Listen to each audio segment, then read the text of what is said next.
And I am pleased to be joined by Mr. Neil Sedaka. Welcome and thank you for being here. Thank you, Lich. How do I follow that?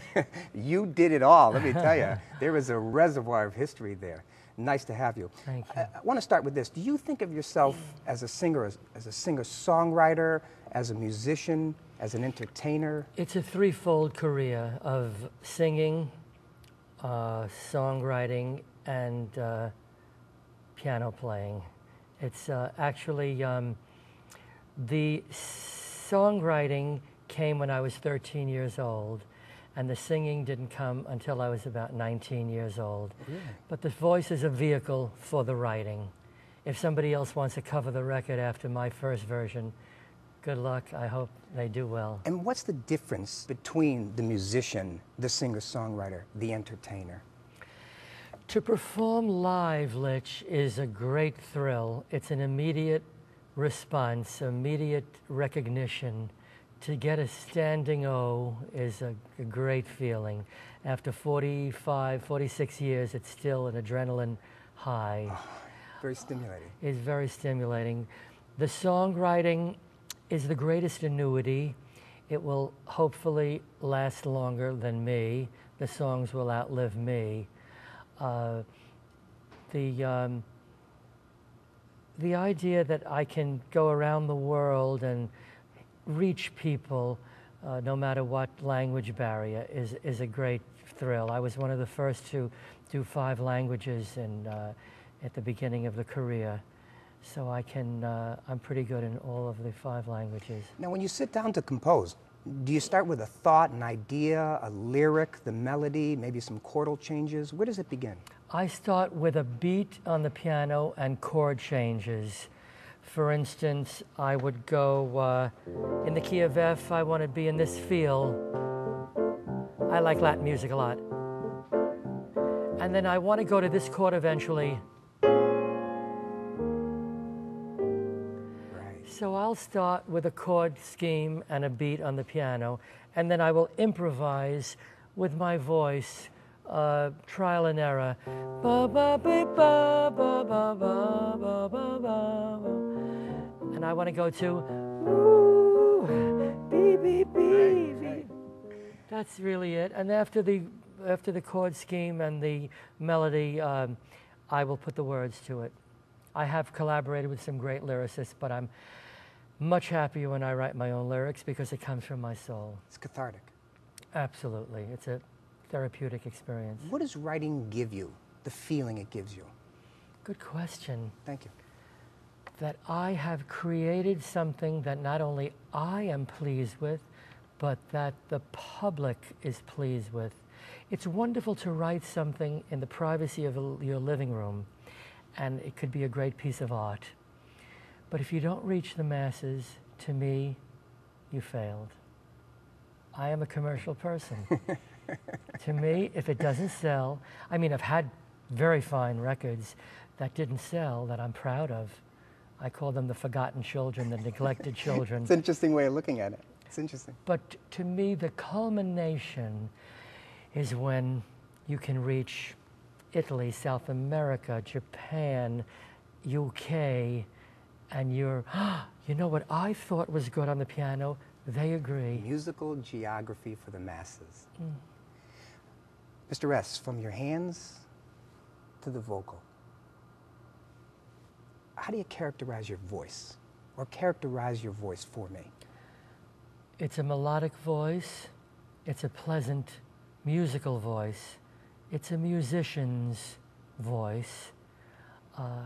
It has vulnerability.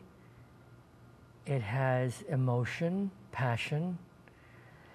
It has... When I did Calendar Girl in the old days, they said, you sound so happy. You sound like you were on the top of the world, and I was. I mean, the house could be burning down, and I could be writing tra-la-la-la-la-la-la-la-la. Howie Greenfield, rest his soul, used to say to me, my God, the house could be burning down. There could be an earthquake, and you'll be, oh, really? Tra-la-la-la-la-la. I sounded happy, and I was happy, and basically I have an inner peace. Did you get a sense when you would sit down and write those songs, did you get a sense that you were writing something special right then and there? Absolutely, because there was a lot of dreck. I mean, there was a lot of things that wound up in the waste paper basket. I did. When I wrote Breaking Up Is Hard to Do, I knew it. When I wrote Laughter in the Rain, I knew it. Absolutely. Of course, it depends on promotion, PR, record company, where they put you in the shop window, where your bin is, how much money they're putting behind. Today, the marketing is like 80%. Right. But if you have a good song, and then a good record, and then a record company that will take a shot. Elevate you.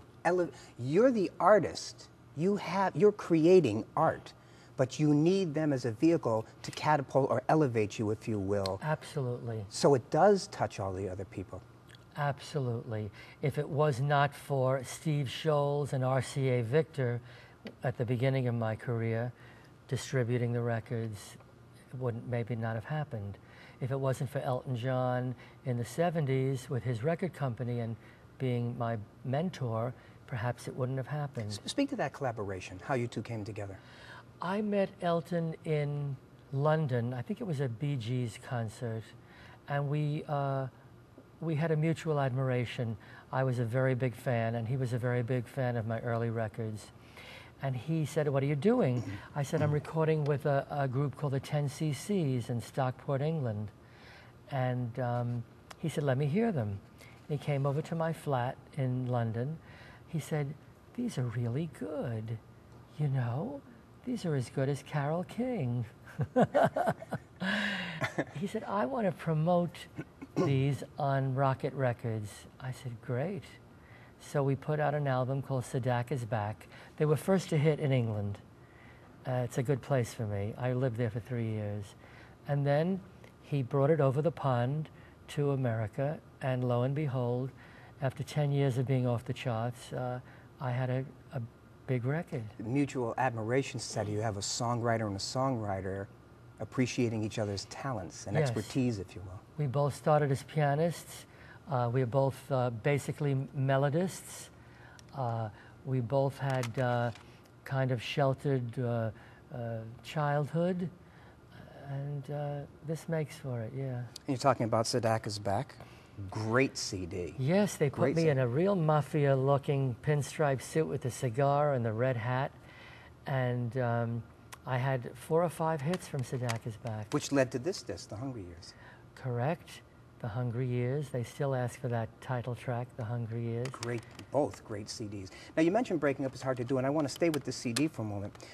What was the catalyst to get you to take such a great song that you originally wrote up-tempo, and I absolutely adore the ballad version. How did you come to turn it around and record this version? Lenny Welch was a good friend, and he had just had a record called Since I Fell for You. I remember it well. And he came to me and said, "Do you have any kind of ballad that I can follow up Since I Fell for You?" And I was fooling around at the piano one day, and I came up with, "Don't take your love away from me." And I played it for Lenny Welch. He said, "Oh my God, that's marvelous." He said, "Is that the same Doobie-Doo song?" I said, "Yes." I loved Dinah Washington. She was for me, a great inspiration. Lady with the Blues. She was a great inspiration. And I said, "You know, Lenny, I love Dinah. Do it like Dinah would phrase it." And I did it for him. And he made the record. It was a top 20 R&B record. I think it was top 30 on the pop charts. And then I started to do it as a closing number, as a ballad in my show. And people said, you know, we like that. That's a good version. You know, a good song is a good song. It could be done in many absolutely different versions. But to this very day, as a matter of fact, just coming here today to do this interview with you, I had it on in the vehicle, turned up, and it moves you so much. That ballad version grabs you here and pulls you in. Great version. Thank you. My pleasure.